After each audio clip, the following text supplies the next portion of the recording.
ఒప్పుకోవడం జరిగింది.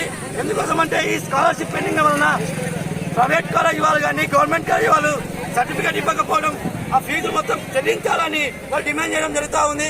వెంటనే ఈ ప్రభుత్వమైన స్పందించి స్కాలర్షిప్ పెండింగ్ లో ఉన్న 8,000 కోట్ల స్కాలర్షిప్ వెంటనే విత్డ్రా చేయాలా, అలాగే విద్యారంగ సమస్యలు వెంటనే పరిష్కరించాలని మేము డిమాండ్ చేస్తా ఉన్నాం.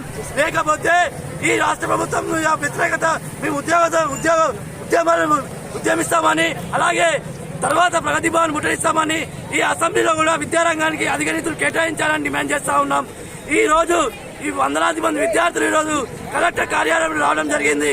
వెంటనే కలెక్టర్ స్పందించాలా, ఈ కామారెడ్డి జిల్లా వాసులుగా మా విద్యార్థుల సమస్యలు కలెక్టర్ స్పందించాలా, లేకపోతే పెద్ద ఎత్తున ఆందోళన చేస్తామని డిమాండ్ చేస్తా ఉన్నాం.